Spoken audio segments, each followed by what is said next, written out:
महाराजा अश्वपति ने क्यों की थी मंथरा की निर्मम हत्या?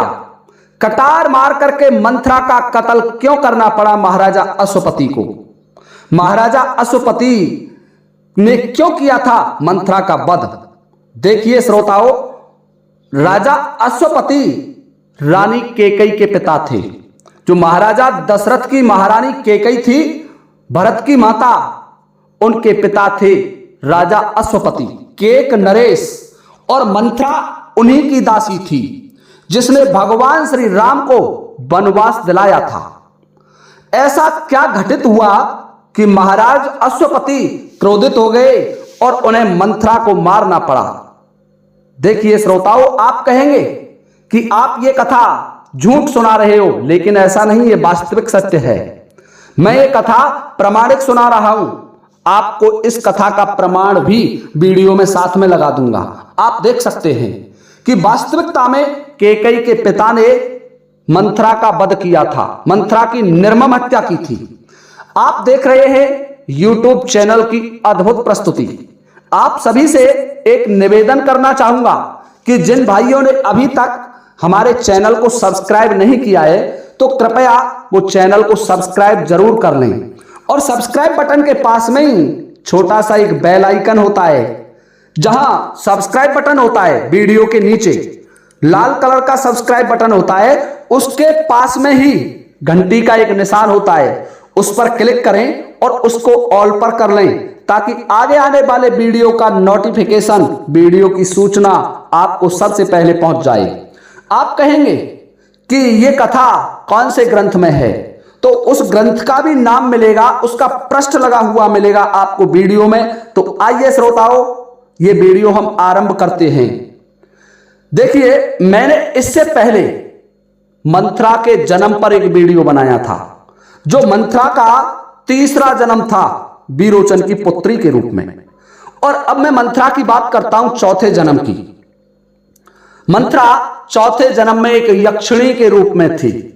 जब विरोचन की पुत्री का वध हो जाता है देवराज इंद्र द्वारा, तो उसके बाद वह बहुत समय तक एक यक्षिणी के रूप में रही और भ्रमण करती हुई वो एक दिन कैकेयी नरेश के यहां केक देश के वनों में आ जाती है, जंगलों में आ जाती है। और वहां वह देखती है कि एक हिरणी का शावक, एक हिरणी का छोटा सा बच्चा पड़ा हुआ है, जिसकी आयु महज 1 से 2 दिन थी। जब यक्षिणी ने उस बच्चे को देखा तो उसको दया आ जाती है उस छोटे से बच्चे पर, और वो यक्षिणी उसको पालने लग जाती है। जिस यक्षिणी का नाम मधु वर्णित है, मधु नामक यक्षिणी थी। मधु यक्षिणी उस बच्चे को पालने लग जाती है। उस बच्चे को पाला, हिरणी के बच्चे को। वो मादा बच्चा था, यानी हिरणी थी, और स्वयं भी उस हिरणी को पालने लग गई। तो वो धीरे धीरे बड़ी हो गई और उसको पुत्रीवत व्यवहार किया, जैसे उसकी पुत्री हो इस तरीके से उस हिरणी को पाला। पाल करके उसको बड़ा कर लिया।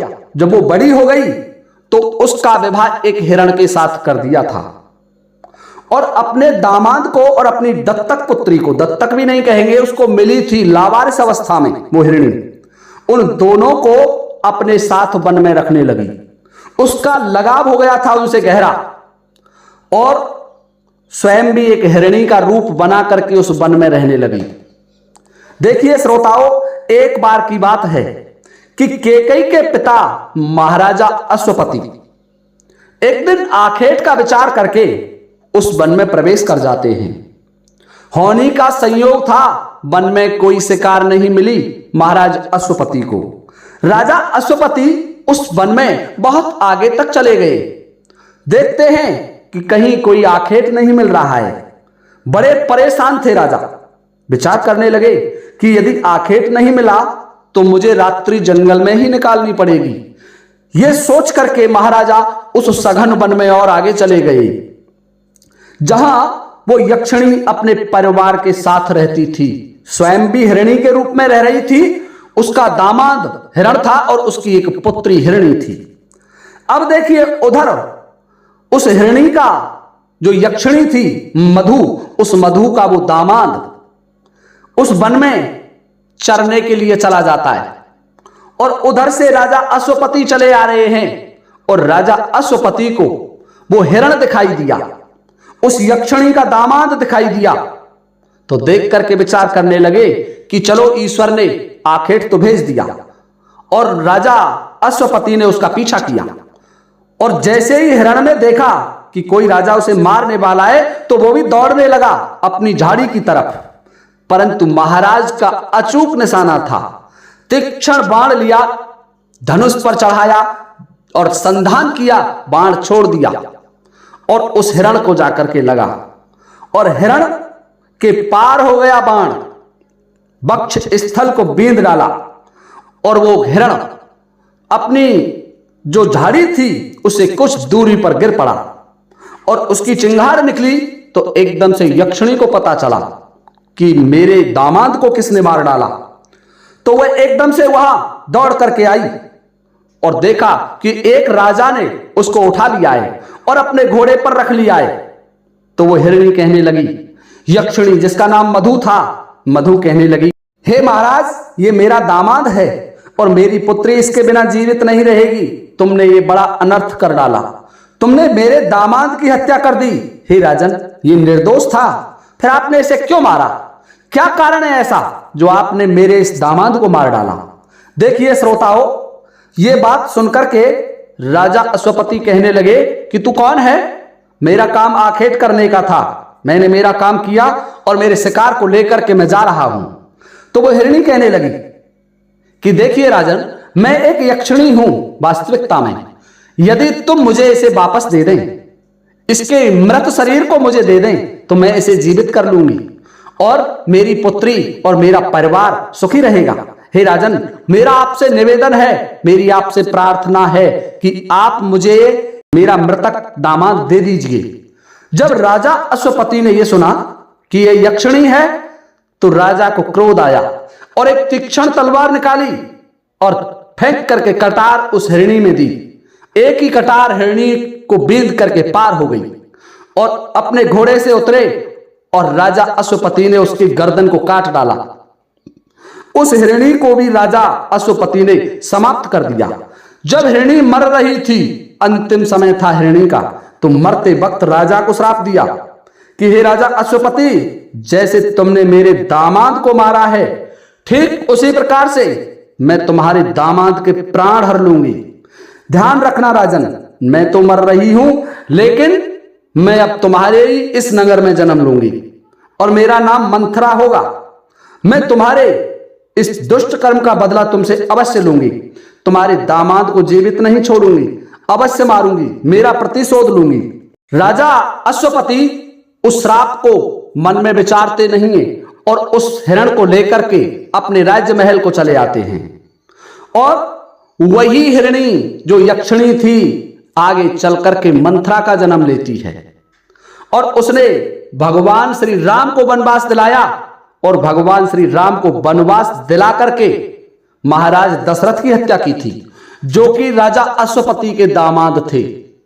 अपना बदला मंथरा ने ले लिया। यह मंथरा का चौथा जन्म चल रहा है, जब हिरणी के रूप में मंथरा ने जन्म लिया था और वहां भी अविवाहित थी। ध्यान रखना श्रोताओं, मैंने आपको पहले एक वीडियो बनाया था कि मंथरा का विवाह कब हुआ था, तो देखेंगे कि किस जन्म में मंथरा का विवाह हुआ। अभी से मंथरा के ऊपर 3 वीडियोस आना और बाकी है। मंथरा का पूरा रहस्य मैं आपकी सेवा में प्रस्तुत कर दूंगा कि वास्तविकता में मंथरा कौन थी। आपको ज्ञात होगा कि मंथरा पर कुछ किताबों में बहुत कम लिखा है, कुछ पुस्तकों में बहुत कम लिखा है, कुछ रामायणों में बहुत कम लिखा है। जब मंथरा की जानकारी के लिए मैंने कुछ ग्रंथों को देखा तो मंथरा पर बड़े विस्तार से मुझे जानकारी मिली, कई जन्मों की कथाएं मिली जो आपकी सेवा में प्रस्तुत कर रहा हूं।